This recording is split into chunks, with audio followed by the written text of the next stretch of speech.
Hello, welcome to Art with Kendra. In today's lesson, we are going to be exploring contour drawing, which is the act of drawing a scene or a person or a still life using a single line. Now, this is one of my favorites, especially because I usually draw very realistically, or at least very rigidly. And contour drawing is highly observational, but it's okay to be abstract with it. You don't want to necessarily try to go abstract with it, but it is okay if it happens. So you can lean into those things, which for me makes it a little bit more forgiving and a little bit easier to get out of my comfort zone. I find it to be a lot of fun, and I hope you do too. So if you would like to just watch the video, you can try your own contour drawing after. Usually takes, I don't know, the time it takes, I guess, sometimes 5 minutes. If you're doing a portrait, it might take 20, 25 minutes. Really depends on how much detail you want to include. I would recommend drawing at least the size of your hand. Otherwise, it gets to be a little bit too condensed and your lines start to sit on top of each other. So yeah, try to fill your page or at least draw as the size of your hand. All right, so here I have a tube of paint. And I find this tube of paint to be very interesting because of all of its little ridges. It's got wrinkles in it. It's a very interesting still life to me. And I love paint. I paint all the time. So, it's an interesting thing for me to draw. So what I'm going to do is I'm going to start drawing this using a pen. No pencil, no going back. And I'm going to follow the form of the object. So I'm going to draw my shapes using a single line. I'll find paths outside so that I can kind of, make my way through the object without lifting the pen. And ideally, I don't want to retrace too much either. Lights and shadows are going to help to guide me. So where I see a light and a shadow like this, I might draw a straight line there to separate those two values. All right, so here we go. I'm going to start here at the top because there's a lot of information that I feel like I can come back to. Also, it just kind of makes sense in my head to start there. I don't have too good of a reason, but it's kind of like when I'm drawing a face. I usually kind of start focusing on the eyes and then I go out from the eyes. Same thing here. So here I'm drawing a little bit of a highlighted ridge, and then I see a little bit of a shadowy ridge. And then I actually see a full-on shadow here. So there's a lot going on in that space. So this is the shadow. Before it was the ridge, the highlight and shadow on the ridge. So now I'm going to get this little piece of paint here. I'm going to get this little piece of paint, and I'm going to let that guide me to my edge. Did the paint extend that whole way? No, not really. But I needed to find a path, and I didn't see a more clear one. So I used that as my path. Now you'll notice I am moving kind of slow here, and that's because I'm letting my eye push my hand through the artwork. Now I'm back to this loop. There is a shadow and a highlight. I kind of want to grab that as well. And then I'm going to go through and start to imply some texture. There's a lot of texture here, and if I wanted to go in and draw it all, it would look like a technique called hatching or cross-hatching. And I don't want to really shade. I want to keep this a line drawing. So I'm following kind of the edges of those paint splatters. And I will follow a few of these more prominent highlight or shadow ridges. See, that one got too small. That one feels like a value now. So I don't want stuff like that. I'd rather keep it nice and open. But, things happen. That's okay. All right. So now I'm going to complete the bottom part of this. Maybe I'll add just a few more little things here to help me find my way back to here, because this is where I have all of that paint kind of caked under my lid. So I'm following that.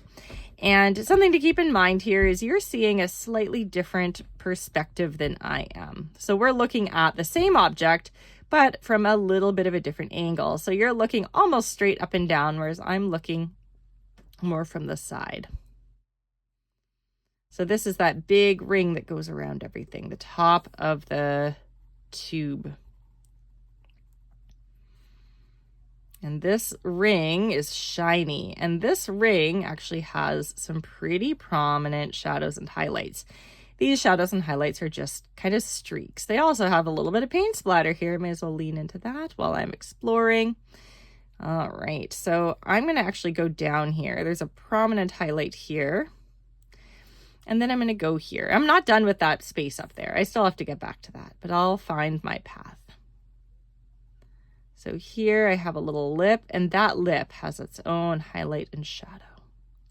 So I'm tracing the edge of the highlight and shadow back into here. I think I have room here. It's a pretty tight space. I'll just meet back up here.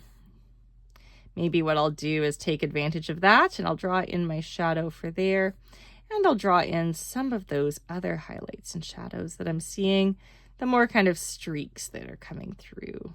A little dollop of paint there, I'll include that. All right, get back out to here. So now I'm on the outer edge. And it does feel a little abstract, right? What are we doing? We're going down, now we're here. Got a bit of a highlight shadow situation there.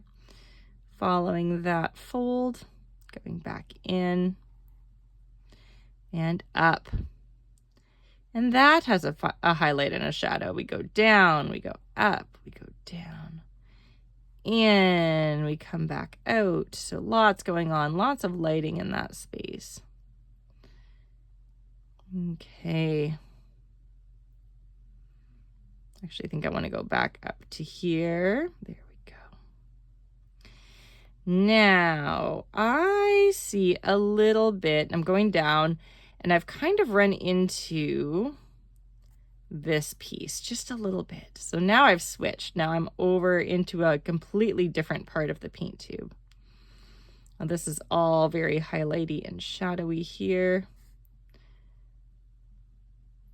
And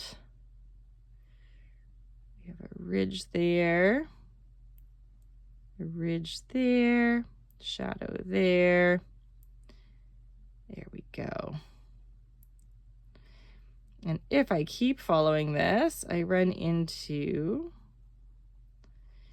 the, I'm going to have to follow that back there. There we go. The kind of second part of that curl.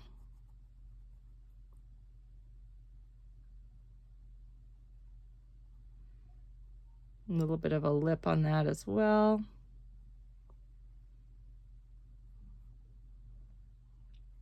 And some folds going inward. Following a seam. Try not to do that too much. I know it's hard because I keep doing it. Following the seam again. I keep doing it. It's okay. It's okay. It's just art. Relax, everyone. Relax, teacher Kendra. Everything's fine. All right, coming back over here. Now I can see that my proportions are slightly off, but again, I'm not too worried about that because contour drawing allows me to be a little more abstract. It gives me that freedom because it's not rigid, and I appreciate that. We've got shadows in here.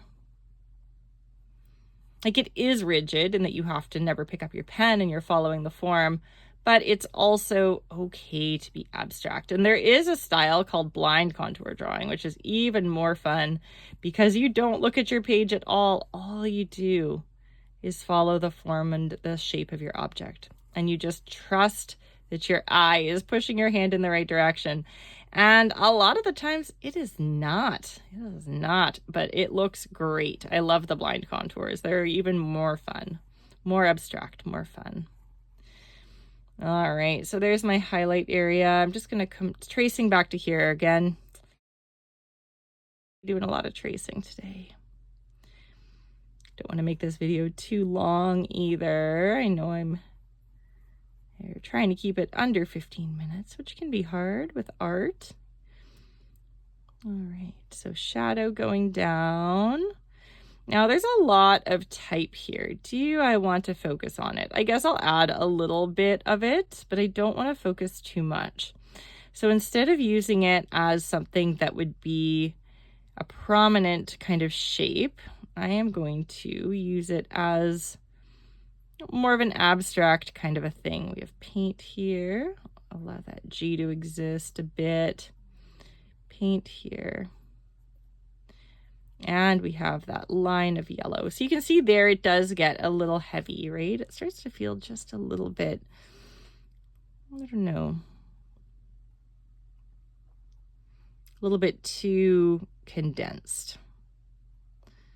Going in with the shape of that R, maybe not even the full R. We have E's here. Again, not even really leaning into that too much. A little bit of paint. Follow that paint all the way up here.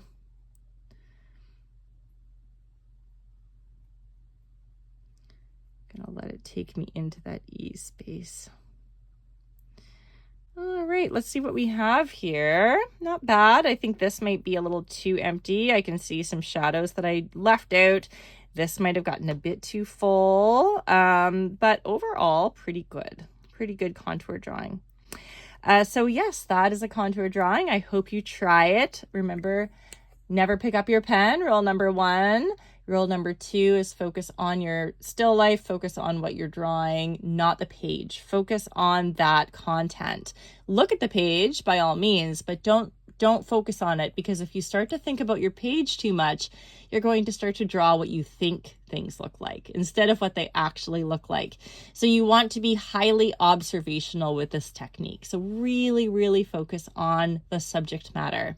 And 3, have fun. All right. Thank you for drawing with me today. I hope to see you again soon. Bye, everyone. Thank you.